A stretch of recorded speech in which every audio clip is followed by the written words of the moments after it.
Hello, welcome to the Red Devils Report, where we are United Till We Die. We are under as always, the flagship show, the upper tier on the Dynamo Podcast Network, where you can find us. I'm, of course, joined by my co-host, capital C, capital O, Greg. How are you doing, buddy? What's happening, homie? Not much. We go in today with a brand new head coach. Our interim coach has gone after his 2 wins and 1 draw. I mean, he's left undefeated. I mean, he's an undefeated Premier League manager, and he faced 2 teams in the Premier League: Chelsea, who he got a draw with, and Arsenal, who he beat. Who are in good form at the minute. Well, both considered top 6 teams. I mean, that's a good record. Two games played, no losses against top 6 teams. Can't fault the man. Yeah, guarantee you would. If he had been in charge today, he probably got hammered. Yeah, well, there is that, but it did look like he was using the tactics that were going to be what we're using going forward. The press wasn't great. Obviously, the players still need to learn how to press properly, but it did look like that was being implemented, and obviously that comes from our new coach, Ralph Rangnick. God knows they didn't know how to do it the first time. No, they weren't. They did it well against. They did it well against Chelsea for 70 minutes or so. But midweek against young boys, against Villarreal, it just didn't work. Was it Villarreal? Yeah, it didn't work at all. Yeah, and then against Arsenal, it didn't really work either. Like, the press is there, like you can see the intent, but they're not close enough to the players to actually put them under pressure. Yeah, if you're a good enough team, you should be able to pass around the press, and Arsenal can pass it. Oh no, they can, but you know what I mean? Like, it wasn't even like the press was that close. Like, Liverpool can press Arsenal because they get tight to them, and then the players do panic. Whereas we tried to press them, we were still about 3 or 4 yards off them the whole time. There was never any panic in them. It was 2 or 3 players going, and the others weren't. Yeah, exactly. So that's something that'll have to be worked on. I doubt it'll have been worked on well enough to be overly effective today. But obviously, that's the game that Rangnick is going to have us playing. Yeah, I'd like to see that. It seems to be the way forward. You've seen it with Tuchel and with the likes of Nagelsmann and Klopp as well, bringing it in. That high press does create chances for you. It does, but yeah. You have to get the players to buy into it. Yeah, the thing is that it can come, like, Leeds play kind of a high press game, and you can see there that it comes back to bite you in the arse a lot of the time as well. Yeah, but if you, as well as that, if you have better quality players, they know where they should be. And that's no offense to Leeds. Some of the players they have are great. But if your back 4 aren't solid enough, like ours isn't. But their back 4 seems to be gaping holes all over the place. No, there is, but that's what it does leave you exposed. Like, even it's happened to Liverpool in the past as well. Obviously, last season with the Aston Villa game. Yeah, Aston Villa hammered them, because they played that high press, and Villa just hit them on the counter. So, and like when we beat City and stuff last season, it's because we countered the high press. We got the ball, booted it up, and I said, like, even this year when we got the 1-1 draw, they pressed high. We got the ball, booted it up the field. Jorginho makes a mistake in the control of it, but like when that happens, like if he's not the player that's there, if it's Rashford that's there, he's still through on goal. I did love that. I know it was already. It's great when you see another player make a mistake like that. But the 2 quick lads that we had up front, both went together. Yeah, exactly, and that's what I mean. But if that ball had gone, instead of going anywhere near Jorginho, even if it had gone straight to one of the 2 boys. Yeah, and Jorginho's there, and he's like, right, I'll cover one of them. He can still only cover one of them. Do you know what I mean? So I don't even think he would have been quick enough to keep it going. Yeah, exactly. Like, the 2 boys are lightning, but that's the thing. If you play a high press and you get caught, you can get caught. So you do need to be aware of that. Well, no, I wouldn't even call that one a high press because that came from a corner. But I know what you mean. Yeah, that is how they played. They'd normally press. Now, obviously, their centre backs normally wouldn't be up in the box, but they would be pressed up high. And centre backs don't tend to be as quick as the likes of Rashford and Sancho sprinting up the pitch. Yeah, it's a great tactic when it works. And it works more times than a little, but they will be exposed in games. Yeah, and hopefully we can adapt into it. I don't know how well we're going to adapt. He's only had 2 training sessions. 2 actual training sessions, but we've probably say we've trained at it for a week, but it was under Michael Carrick for the first little while. I mean, like looking at it, we're playing Palace today. Ideally, Palace are playing well, and Vieira has them playing really well. Now, I tipped them on the early show to probably be one to go down. Yeah, it doesn't look like that's going to be the case I now. don't see that now. Fair play to Vieira, he has them playing very well. And your man, Conor Gallagher, that's on loan from Chelsea, has been phenomenal for them. Benteke's back firing again. But you'd imagine you wouldn't need to press as high with this Palace team. Yeah, everything seems to be a bit more methodical with them. And it's little intricate passing around the box that's got a lot of their goals for them. Yeah. Like even Zaha isn't using his speed really anymore and things like that. No, he's not. I think part of our problem is that we're trying to do a high press and we're not good enough at it. And we'll learn that over time, and either we'll learn it or we'll have to stop trying it because you can't do it if you can't do it. But some teams just can't do it, yeah. Yeah. But at the same time, I think one of our problems is also that when we do get up to the box, we're struggling to make the passes, that cut open a defense. We're too slow about moving it from, you see City do it a lot of the times. They'll, switch the play and that opens up the defense. So slick, yeah.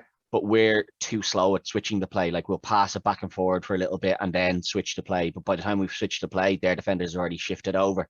So you need to switch it again straight away. When you look at that, right, it's all well and good when we go down the left because obviously Rashford and Shaw will intend to get it in. When it goes down the right, it's Wan-Bissaka and he'll always cut back to pass it. Well, 99% of the time he cuts back to pass it, which allows the defenders to set. It does, but that's not that's a different problem. Our problem is that if it's out on the left side and we pass it back into the middle, it doesn't ping out to the right straight away either. That's where the problem is. I'm more saying there's no real slick movement in terms of the way City do it. City, everybody's comfortable on the ball going in, where you see certain players with United, Fred, another one, that are is hesitant. Yeah, but that's what I'm saying. What you're saying with Wan-Bissaka is true. We don't have the efficiency on the right hand side, so people can cover up that side a little bit more. But with City, it'll be out with, say, whoever's on the left side for them, say Sterling. He passes it back to the middle and it's already out on the right hand side. So the defense is still trying to shift over. Whereas we pass it back and it goes to Fred, who then passes it to Matic, who then passes it out to the right hand side. And by the time you've done that, the defenders have already shifted back into position. So that switch now didn't do anything. You didn't actually switch play. You did move the ball over there, but you didn't switch the play. You didn't cut anything open. So we'll need to improve that.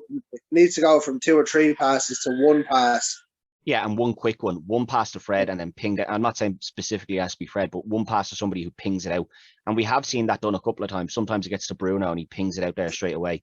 And you can see when he does that, then whoever's on the right, whether it was Greenwood, Sancho, even Wan-Bissaka at times, the space was open and they were able to drive into it. Yeah. So that is something that needs to start happening a little bit more. And hopefully Rangnick will, get that into the boys' head. Go. Yeah, it'll be. He has to get things to our players to buy in. Really. Yeah, he does. And Fred, I think will benefit from this new system. Yeah, playing a little bit further up, I think, is going to help him. I'd like to hope he will. Yeah, he's not a defensive midfielder, so moving him out of that position can only help him. He's still a donkey. I'm not entirely sure what he is, to be honest. Yeah, he just kind of runs around, doesn't he? Yeah, he does a lot of movement. He does and he'll probably help in a press because he does do a lot of running. But his awareness of what he needs to be doing just isn't there. Maybe that's something he can improve on. I don't know. I don't think so. I think he is going to end up being replaced. I don't think he's going to be. He might be a cup player for us. The likes of the FA Cups and. Let's be fair. He's one of the worst midfielders we've had in a while. Yeah, and you might if the team if we sign somebody that kind of takes his position. Obviously, you can't play every game of the season, so I think you'd see Fred in cup games and then in the games against some of the teams in the lower half of the table.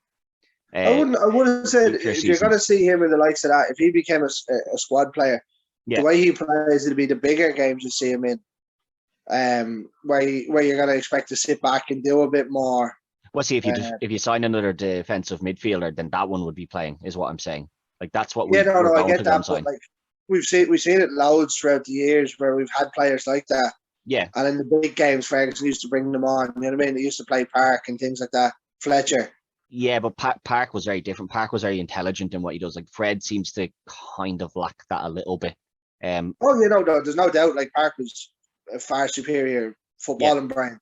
But when you know they're going to have a lot of the possession and you're going to play that press, you bring him in. You know what I mean?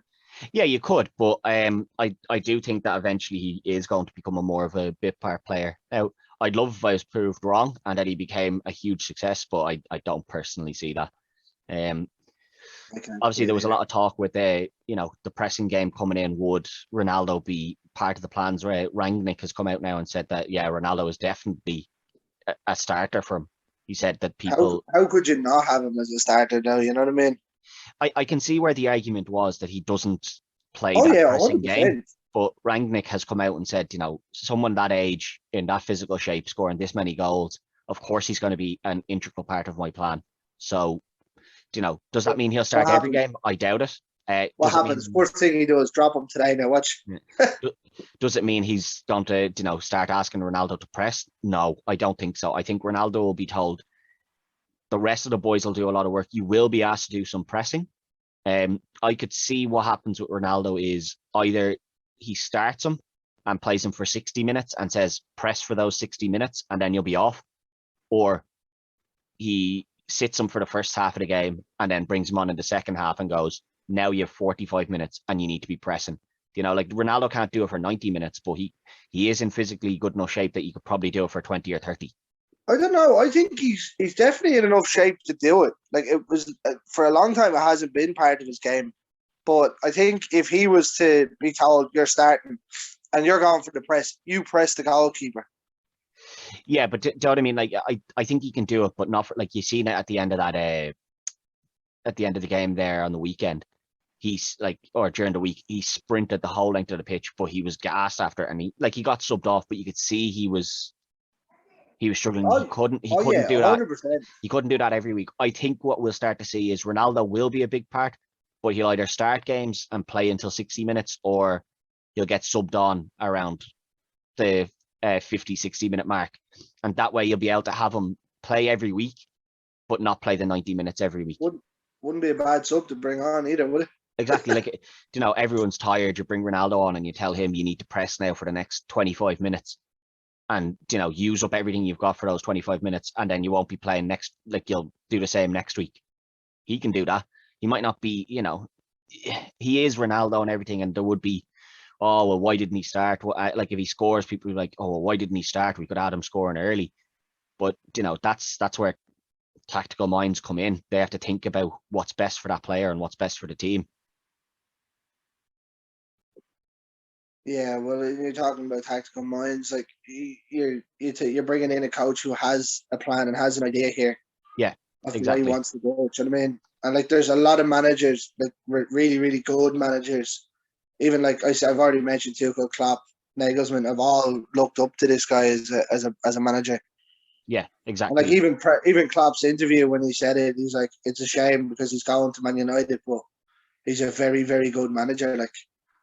Yeah, it'll be interesting now. He's obviously signed on to take over for the rest of the season, and then he's going to move. It wouldn't surprise me to see him. It wouldn't surprise me to see him stay on. If we can't find somebody else, I know there's talk of Poch, Ten Hag, everybody, anybody that has a name. There was talk of Brendan Rodgers and stuff. I think if we can't get any of them, locked down, I think you're right. I think the job probably will be offered to Rangnick. Now that's assuming it goes well. Like if it goes into the shitter, he definitely won't get offered it. But if it does go well, which I'm obviously assuming and hoping that it does, I would see him. Yeah, if nobody else that we really want is there, they'd be like, what's another year? You know what I mean? If you have to wait for say they're all in on Poch, what's another year? Yeah, to wait and win. Yeah, and you could say, listen, you continue to train the boys up. We'll give you a couple of signings, and I know what people will say. Well, he's already spent all this money. He's done this. He's done that. But that is one thing, and a lot of people get angry at the board. But the board do sign players. They've always given a manager a chance to sign players if he's staying Very on. fucking slowly, but sure, look. They are slow, which is one of the big problems. It takes too long, and then by the time the player comes in, they only have 2 weeks to train with the rest of the boys. That is a problem as well. But it's not like we can ever say, well, we never got any signings. Sometimes they're not the ones that we particularly want. Sometimes they are, but there is always signings given. Like you take a look at Newcastle, for instance. They needed players badly, and that other fucking dickhead wouldn't give them anything. Like. Yeah, he wouldn't spend any money because he knew he wanted to get out of the Newcastle game. Like he wanted to sell, but he just held out until somebody gave him the money. Which our board definitely have no problem spending the money, and like all the Slayton and the Glazers, and they're taking this and taking that. They still put money in.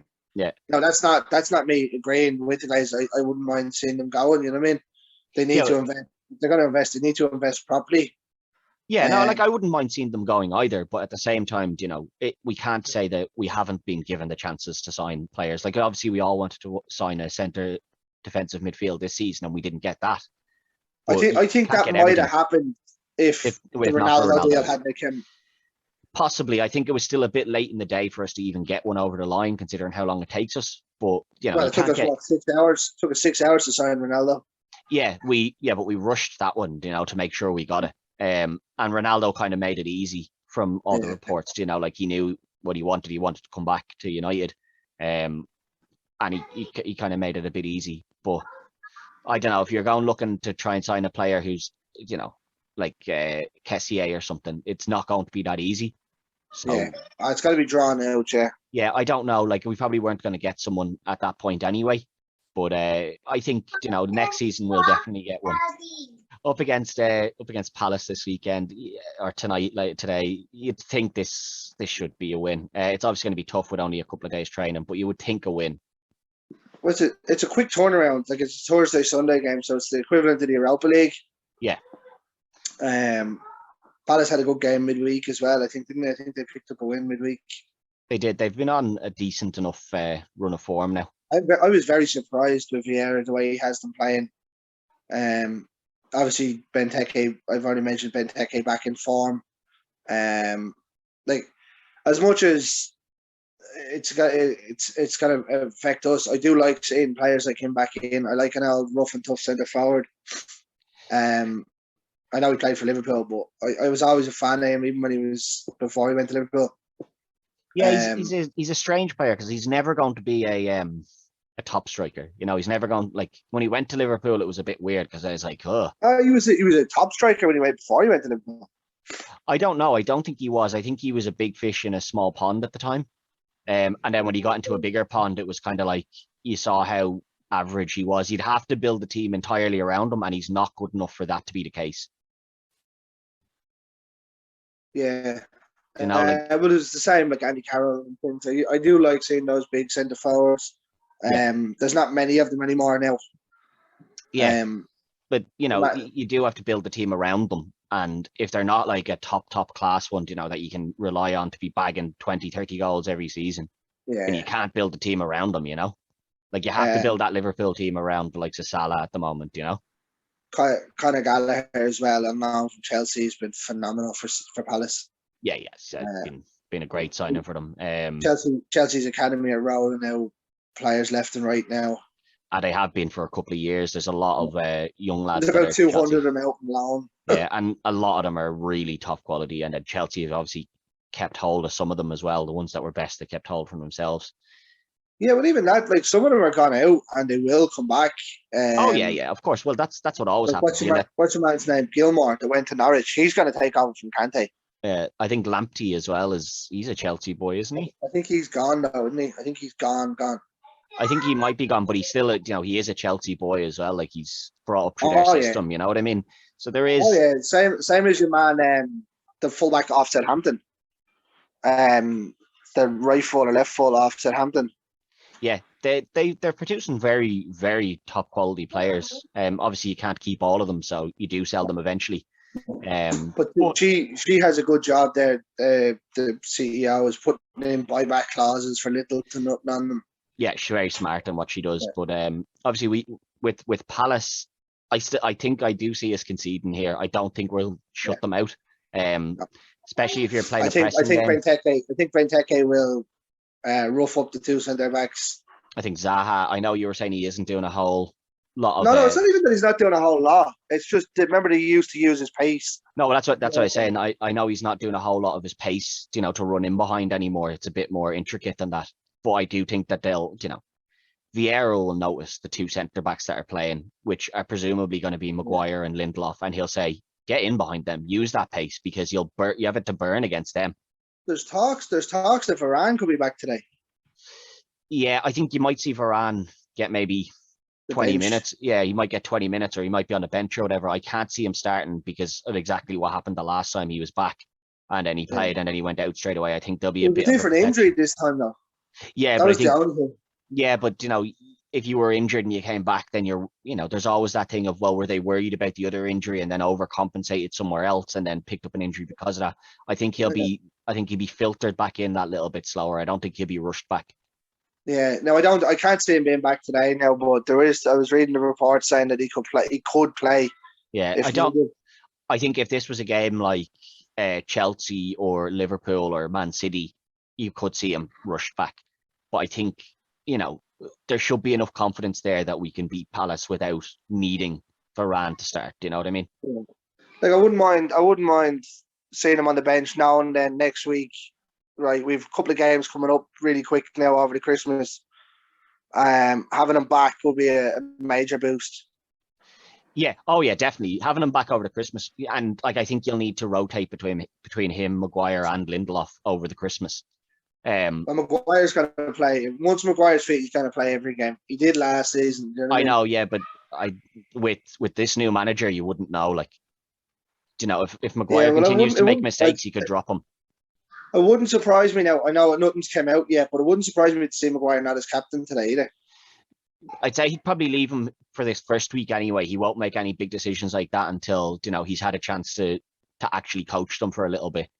But, I can see the four centre, and including Bailly as well, the four centre backs kind of rotating a little bit, especially over the Christmas. You can't have them all playing every game.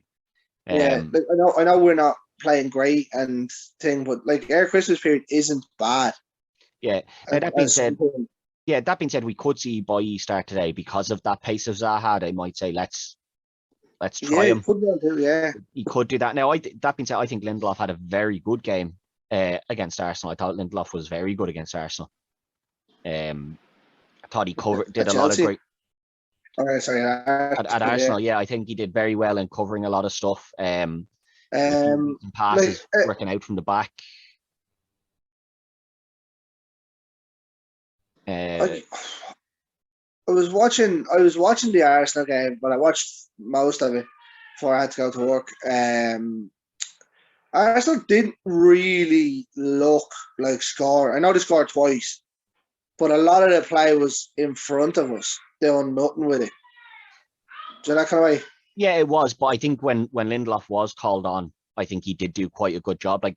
There wasn't many mistakes in him. Normally, there is quite a few mistakes in him. I think he seemed a lot more confident here in this in this role that we were playing. I'm not really sure what gave him that boost in confidence. Maybe it's just the fact that he'd been out of the team a little while, and he was taking his chance knowing that Varane was on his way back. I don't know. Yeah, but I think that must help knowing that there's now someone there to take your spot. You have to up your game. Yeah, and also there's a new manager coming in who could turn around and go, yeah, no, we don't need you at all. Like none of these players can be certain about where things are going to go for them now. Sure. What are you thinking prediction wise here for the score? 2-1 United. I'm going to be a little bit more optimistic, and I'm going to say I think we'll do them 4-1. I think we're going to see quite a few goals. We're switching here, are we? Yeah, I think we're going to see quite a few goals on our side, but I don't think we're going to shut them out either. As good as De Gea has been, I think that there is a chance that they'll get something in the net there. Yeah, sorry. The old small people are. No, you're grand. Involving themselves. Yeah, no, you're grand. Obviously, it's their house too. But hopefully it's a good result here and a good performance as well. That's the result is the main thing, but we need to see a good performance as well. Yeah. So, we'll leave it there, and hopefully a good result, a good performance. And when we're doing the review after this, we'll all be happy and smiling. Yeah, for a change. Yeah. But until then, good luck.